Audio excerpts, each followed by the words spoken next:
자기가 하늘에서 내려온 떡이라 하심으로 유대인들이 예수에 대하여 수군거려 이르되 이는 요셉의 아들 예수가 아니냐. 그 부모를 우리가 아는데 자기가 지금 어찌하여 하늘에서 내려왔다 하느냐. 예수께서 대답하여 이르시되 너희는 서로 수군거리지 말라. 나를 보내신 아버지께서 이끌지 아니하시면 아무도 내게 올 수 없으니 오는 그를 내가 마지막 날에 다시 살리리라.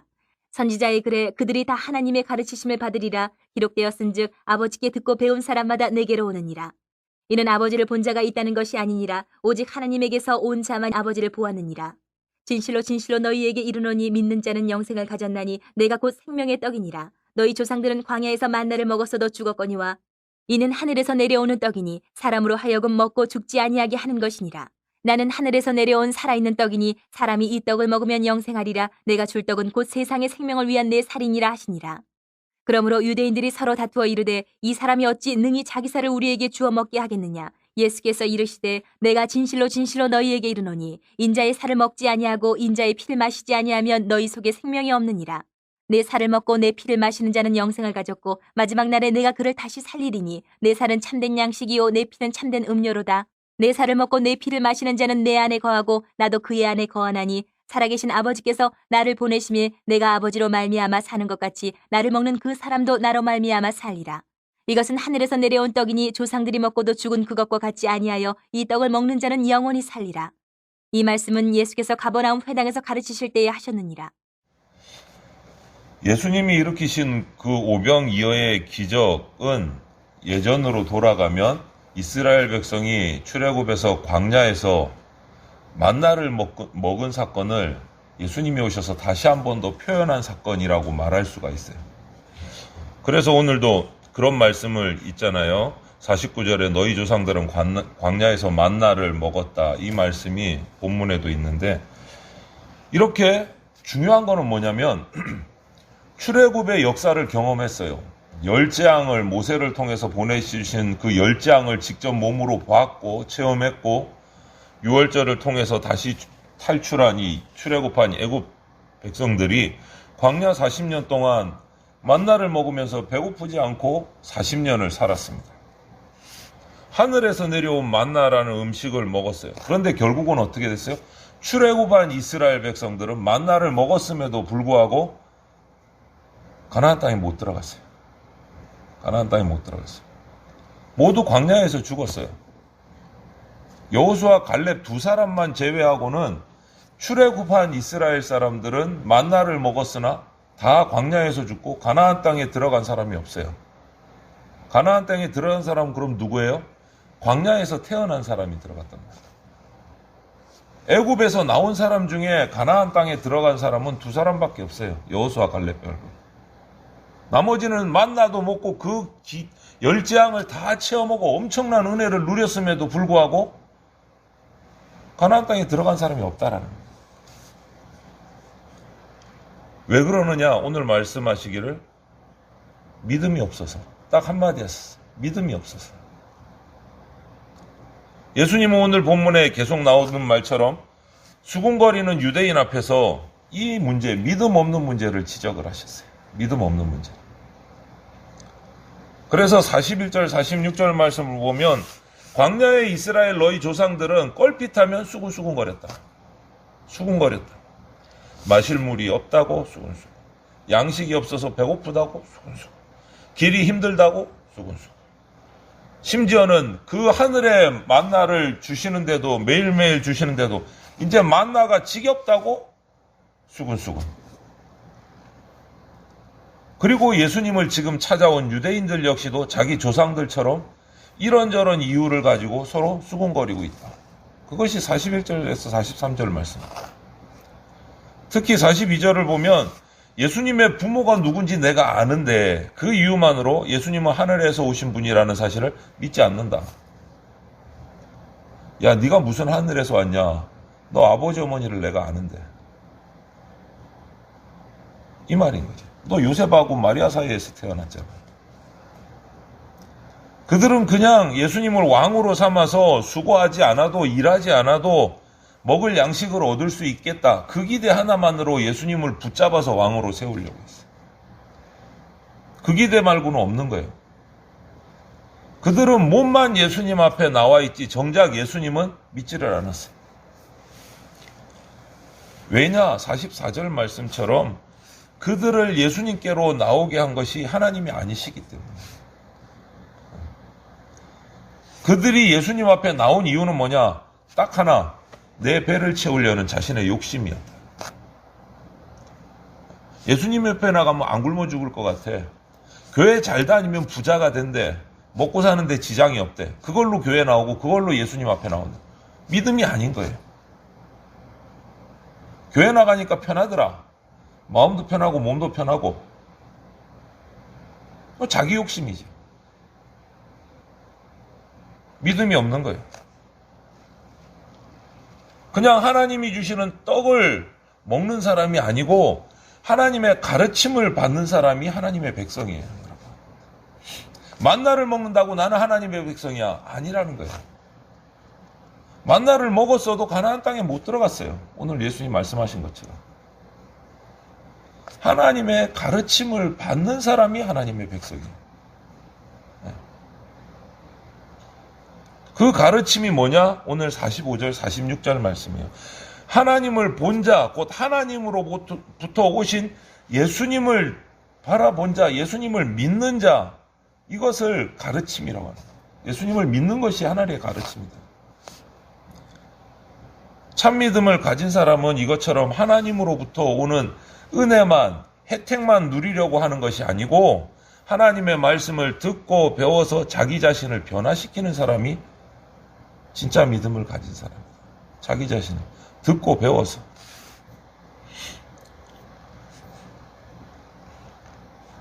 오늘 뭐라고 합니까? 45절에 다 하나님의 가르침을 받으리라 기록되었은즉 아버지께 듣고 배운 사람마다 내게로 오느니라. 듣고 배운 사람마다. 그냥 와서 먹을 것만 탐하고 있는 게 아니고 하나님의 말씀을 듣고 배운 사람이, 그래서 자신이 변화되고 예수님을 믿는 사람이 하나님의 백성이다. 참 믿음을 가진 사람이다. 이렇게 얘기하고 계십니다. 우리는 떡보다 하나님의 말씀을 더 사모하고 갈망해야 돼요. 말씀이 우리 삶을 통해서 성취되고 드러나고 전해져야 돼요. 나를 통해서. 말씀 앞에서 수근수근거리지 말고 아멘하고 화답하고 순종해야 된다. 실패해도 하나님의 말씀이라면 순종해야 된다. 내가 괴로워도 하나님의 말씀이라면 순종해야 된다. 그게 진짜 믿음이다. 물론 사람이 음식 먹지 않으면 죽습니다. 굶으면 죽어요. 하지만 아무리 많이 먹어도 얼마 지나지 않아서 육신의 양식은 배고픕니다. 예수님은 이스라엘이 광야에서 만나를 먹었어도 결국은 죽었다라는 이 말씀을 하시는 이유가 있는 거예요. 육신으로 배부른 것은 결국 죽게 돼 있다라는 거예요. 영원하지 않다라는 거예요. 떡을 아무리 먹어도 결국은 죽는다라는 사실을 일깨워 주시는 거예요.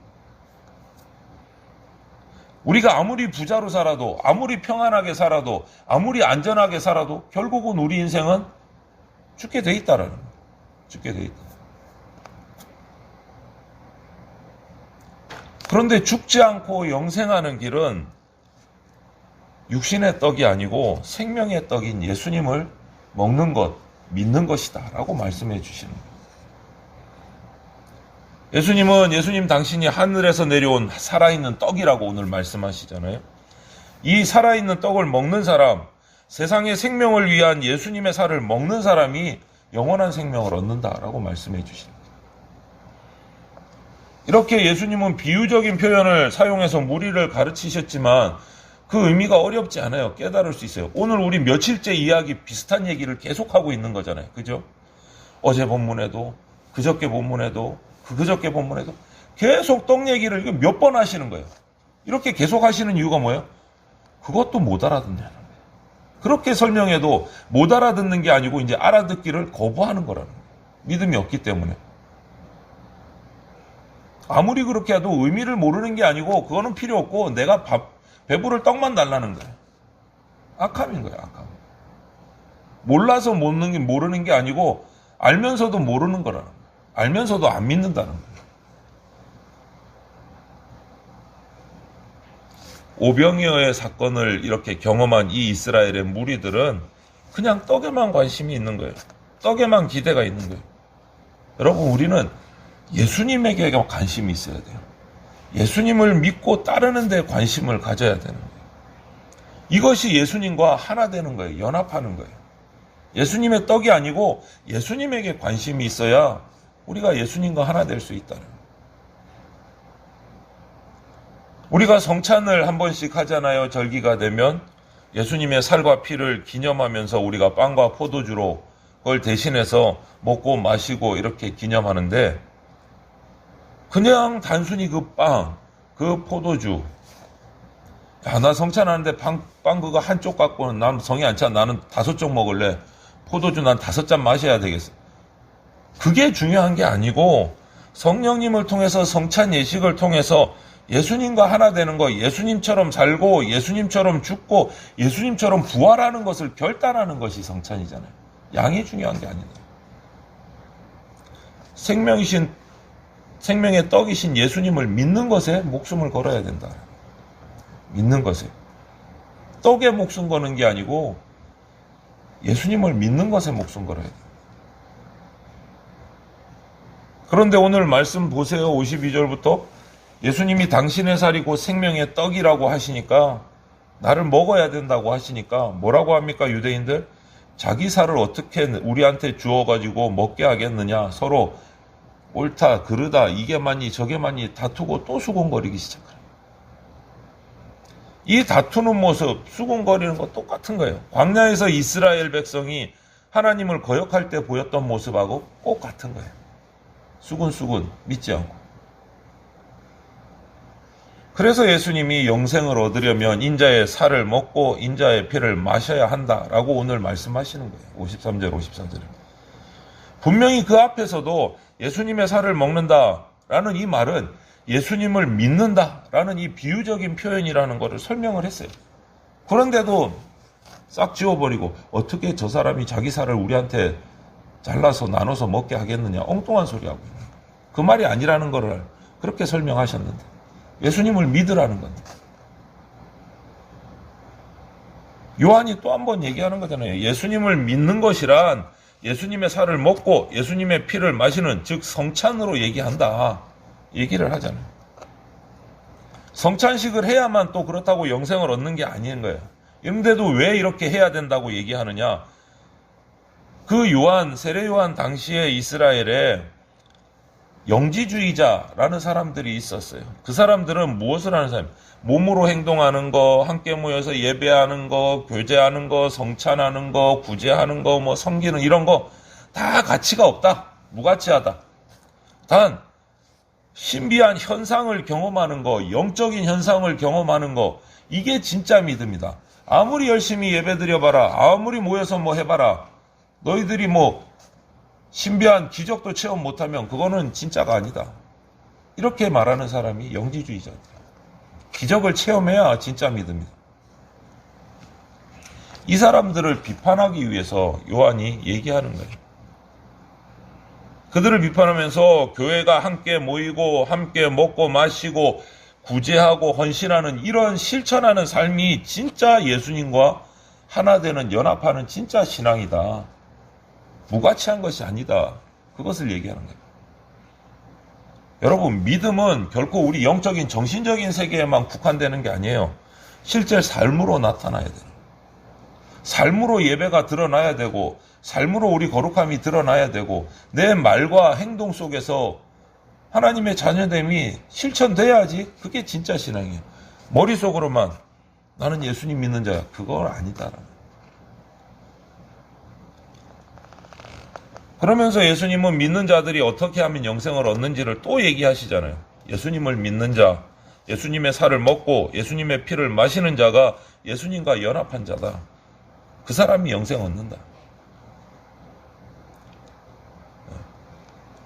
하나님 앞에서 우리는 죽을 수밖에 없는 죄악을 가진 죄인들이었지만 예수님이 하나님 앞에서 의로우시기, 그 예수님이 우리를 대신해서 그 죄를 사해 주셨기 때문에 우리는 죽임당하지 않고 예수님을 믿음으로 생명을 얻을 수 있게 되었다라는 거예요. 그러기 위해서 우리가 예수님의 살과 피를 먹고 마셔야 된다. 예수님을 믿어야 된다. 라는 말이 나오는 거예요. 하늘에서 내려온 참 떡이다. 라고 말씀을 하십니다. 이스라엘 백성이 광야에서 만나를 먹고도 죽는 것, 이것과는 다르게 영원한 떡을 먹는 자는 영원한 생명을 누리게 하신다. 이것을 말해요. 이게 구원의 진짜 신비예요. 예수님을 믿음으로 영원한 생명을 얻는다. 영지주의자들이 말하는 신비하고는 전혀 다른 차원의 신비를 얘기하시는 거예요. 영지주의자는 황홀경을 경험한다거나 신비한 체험을 막 강조해서 그거 받지 않은 사람은 믿음 있는 사람이 아니야. 이거는 이방 종교에서도 얼마든지 찾아볼 수 있는 거예요. 이방 종교에서. 오늘 이 요한이 말한 것은 뭡니까? 실제 삶에서 나타나는 신비예요. 실제 삶에서. 주님의 말씀을 지키고 성령님의 인도하심을 따라 행하는 것. 우리 삶으로 증거하는 것. 이것이 진짜 예수님과 하나 되고 예수님 믿는 자의 모습이다. 예수님을 믿음은 실천을 통해서 삶 속에서 나타나야 된다. 믿음이란 거 여러분 결코 마음속으로 나는 예수님 믿는다. 이것으로 끝내서는 안 된다는 거예요. 그건 의미 없다. 예수님의 가르침을 배우고 익히고 예수님을 따라 예수님처럼 살다가 예수님처럼 죽기를 바라면서 살아가고 실천하는 것이 진짜 믿음이다. 오늘 내 자신을 돌아보면서 우리가 얼마나 예수님의 말씀을 배우고자 하는지, 또 내게 들려진 그 말씀에 순종하면서 예수님을 닮으려고 내가 애쓰고 있는지 한번 살펴보시기를 바라요. 예수님께 배우고 듣고 예수님을 따라 예수님처럼 살다가 예수님처럼 죽으려고 살아가는 인생이 저와 여러분들이 돼야 돼요. 그것이 영생을 얻는 방법, 예수님을 믿는 사람의 모습이다. 엉뚱한 신비한 황홀경을 경험하는 게 믿음이 아니다라는. 예수님처럼 살아가는 거, 예수님처럼 닮아가는 거. 그래, 그 사람이 성도고 믿음으로 성도가 예수님과 하나 되는데 그 믿음의 영역에는 몸도 포함되고 마음도 포함되고 지식도 포함되고 감정도 포함되고 의지도 다 포함되는 거예요. 머리로만 나는 예수님 믿어 이게 아니다는 거예요. 내 생각과 삶의 모든 것이 다 포함돼서 믿음으로 나타난다.